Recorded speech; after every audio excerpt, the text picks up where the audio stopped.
नमस्कार, आपके साथ मैं रोहित कुमार, आप न्यूज फॉर नेशन पर। सन ऑफ मल्लाह मुकेश सहनी, वीआईपी पार्टी के प्रमुख मुकेश सहनी को आज बिहार में तेजस्वी यादव और महागठबंधन के जो बड़े नेता थे उनकी अगुवाई में जो शीर्ष शेयरिंग का फॉर्मूला तय हुआ और जब उसका ऐलान किया जा रहा था तो मुकेश सहनी के साथ फिर भी कुछ वैसा ही खेल हो गया एक बार फिर से, जो कि उनके साथ साल 2020 के विधानसभा चुनाव के दौरान हुआ था। उस वक्त तो मुकेश सहनी पटना के होटल मौर्या के मंच पर मौजूद थे, लेकिन मुकेश सहनी को वहां पर भी कोई सीट नहीं दी गई थी और इस बार भी मुकेश सहनी के साथ कुछ ऐसा ही होता हुआ नजर आ रहा है।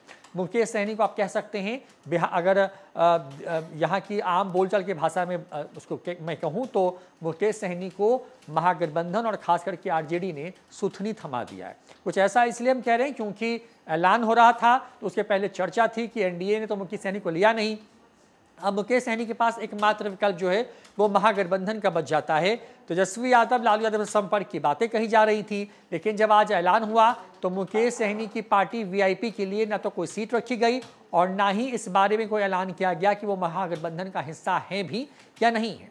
बिहार की कई सीटों पर मुकेश सहनी जो है अच्छी पकड़ रहते हैं। बिहार में हाल ही में हुए कई उपचुनाव में मुकेश सहनी ने इसको साबित भी किया। अपने दम पर एक बड़ा वोट बैंक जो है टर्नआउट करने में मुकेश सहनी कामयाब हुए। मुकेश सहनी आशीर्वाद यात्रा के सहारे जो है पूरे बिहार भर में घूम चुके हैं। अपने जाति विशेष यानी कि मल्लाहों को अपने पक्ष में लाने के लिए उनको गंगा जल लेकर के कसम तक खिलवा चुके हैं। कहा यह जा रहा था कि मुकेश सहनी जो है वो एनडीए का हिस्सा हो सकते हैं और बीजेपी अपने कोटे से उनको कुछ सीटें दे सकती है, लेकिन जब एनडीए की सीटों का ऐलान हुआ तो मुकेश सहनी वहां पर गौन थे, कहीं नहीं थे।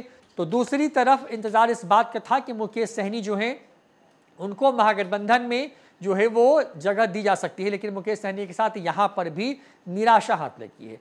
महागठबंधन ने जो फॉर्मूला तय किया है उसमें आरजेडी ने अपने पास जो है कुल 26 सीटें रखी हैं, जबकि कांग्रेस को 9 और लेफ्ट की 3 पार्टियों को 3 और 1-1 सीट जो है वो दी गई है। तो इस तरीके से कुल 40 सीटें हो जाती हैं, लेकिन मुकेश सहनी की वीआईपी पार्टी को एक भी सीट नहीं दी गई। मुकेश सहनी खगड़िया, समस्तीपुर और मुजफ्फरपुर जैसे सीटों पर अपना दावा करते रहे हैं। दरभंगा की सीट पर भी जो है मुकेश सहनी का दावा रहा है, लेकिन इन तमाम जगहों पर जो है क्या उनको आरजेडी अपने कोटे से कोई सीट देने जा रही है आगे चल करके इंटरनल डील करते हुए, जिस तरीके से जीतन राम मांझी और मुकेश सहनी के साथ बीजेपी और जदयू ने विधानसभा चुनाव के दौरान किया था। अगर ऐसा होता है तो मुकेश सहनी के लिए विकल्प है और अगर ऐसा नहीं होता है तो मुकेश सहनी क्या करेंगे, इस पर सबकी नजरें टिकी होंगी। फिलहाल इस खबर में इतना ही। देखते रहिए न्यूज़ फॉर नेशन। नमस्कार।